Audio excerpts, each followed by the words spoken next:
اور رسول اللہ صلی اللہ علیہ وسلم ایسے رسول کہ ان کے جیسا کوئی نہیں، ان کے جیسا کوئی نہیں۔ اگر عبادت کا معاملہ آیا تو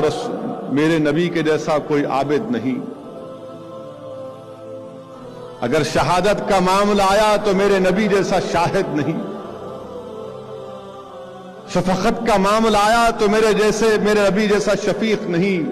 ڈرانے کی بات آئی تو میرے نبی جیسا نذیر نہیں،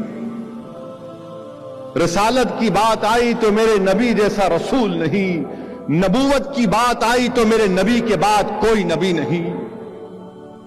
امانت کی بات آئی تو میرے نبی جیسا امین نہیں، بچپن کی بات آئی تو میرے نبی جیسا بچپن کسی کا نہیں، جوانی کی بات آئی تو ساری کائنات میں میرے نبی جیسا جوان نہیں،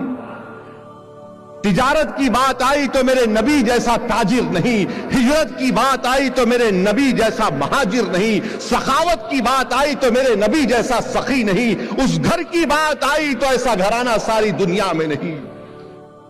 میرے نبی کی آل کی بات آئی تو ساری دنیا میں کسی کی آل نہیں۔ اسی لیے کسی عاشق نے بڑا خوب کہا،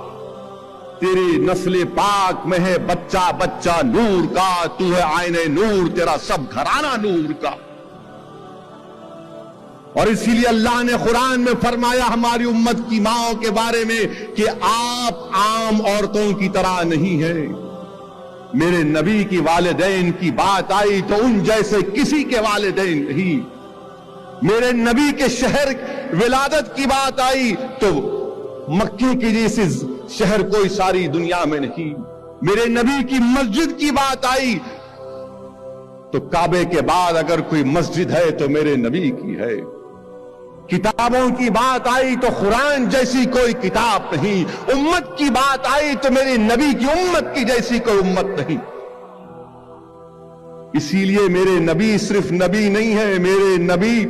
بلکہ حضرت آدم سے حضرت عیسیٰ نبی ہے، مگر میرے نبی آخری نبی ہے، میرے نبی صبح قیامت تک نبی ہے، میرے نبی حضرت آدم سے پہلے بھی نبی تھے اور میرے نبی کے بعد کوئی نبی نہیں۔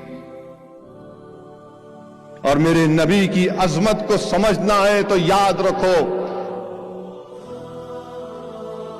اللہ سبحانہ و تعالی دیگر انبیاءوں کو کسی خاص علاقے کے لیے ایک قوم کی طرف بھیجتا تھا، میرے نبی آئے تو ساری اولاد آدم کے لیے آئے۔ رسول اللہ صلی اللہ علیہ وسلم نے فرمایا کہ اللہ نے مجھے کسی خاص قوم یا خاص علاقے کے نہیں بلکہ پوری انسانیت کے لیے بھیجا۔